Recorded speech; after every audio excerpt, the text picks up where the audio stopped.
do the same for you, Dave. So we have transported about 36 people so far from this scene. We've used 14 ambulances, and currently we have our ambus on scene.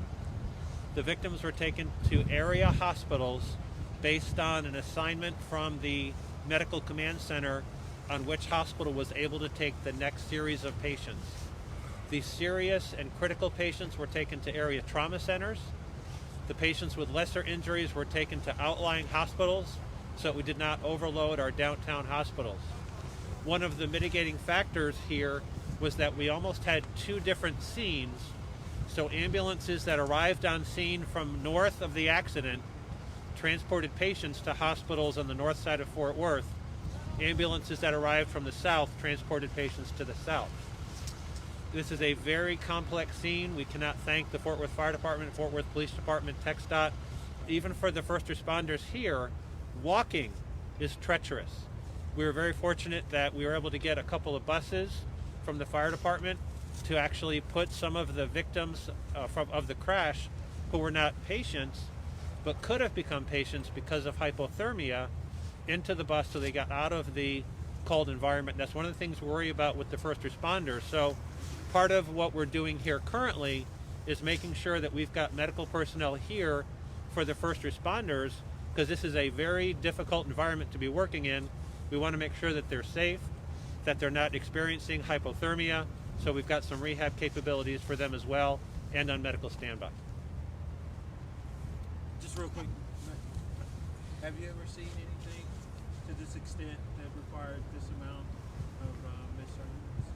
You know, I've been with MedStar for 12 years in Fort Worth and have not seen anything like this. And quite frankly, for many of us, this is a career event. Many of us have been in this profession for a very long time. We train for this type of a scenario, but you never really expect it to happen.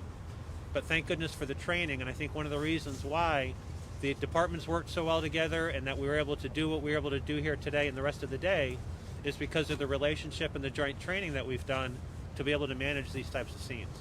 Was the accident in the toll area? That's why maybe the cars didn't have space to go?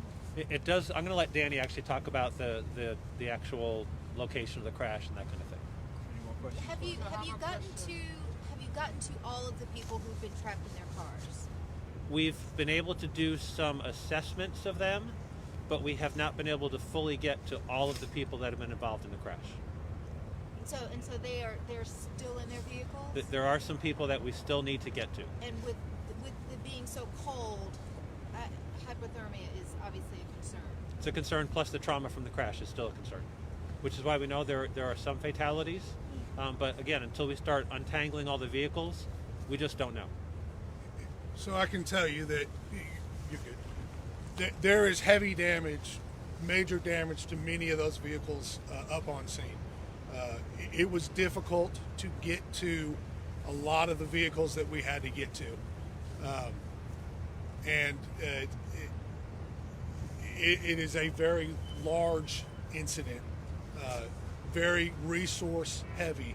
So we are, like Matt said, we are working through front to back, back to front, making sure that every driver, every person in every car is accounted for. I spoke with Matt earlier, and he said he could not pinpoint where the crash started, or have you been able to pinpoint that at this point? Yeah, that'll be.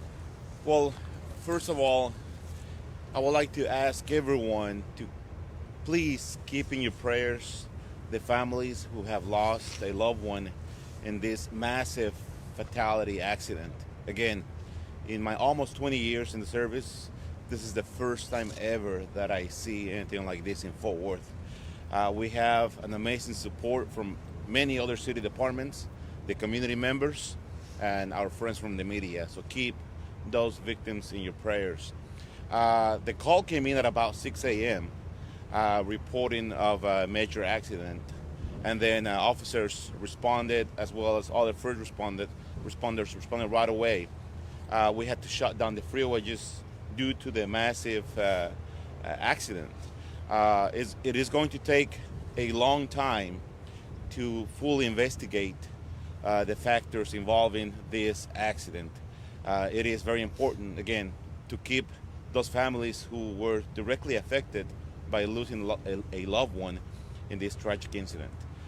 We have plenty of investigators that are walking the whole incident scene, and it is going to take a very lengthy time to have a full and complete report. How far back does the crash go?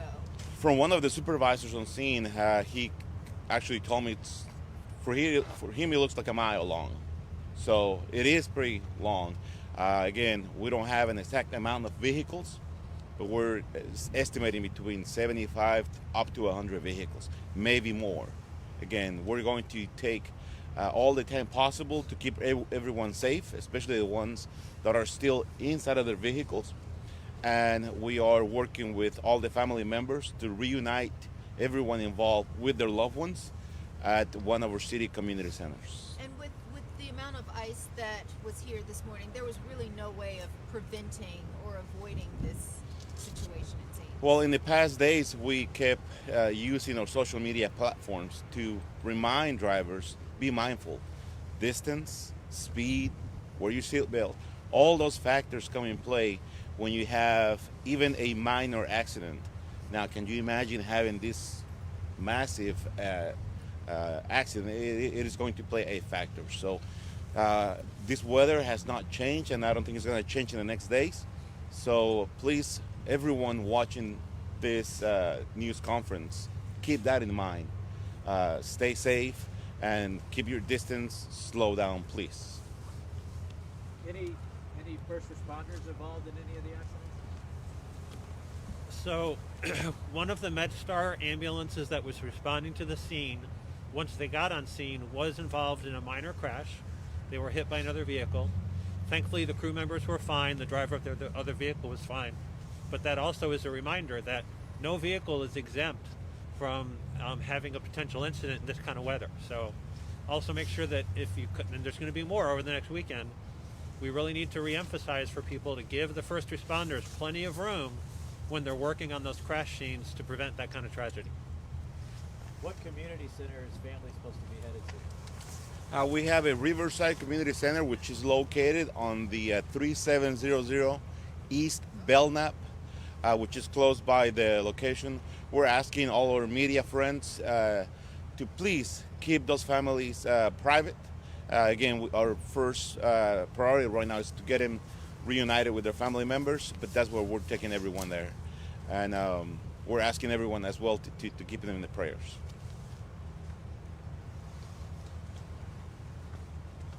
I have a quick question. I missed the first part of your statement this morning.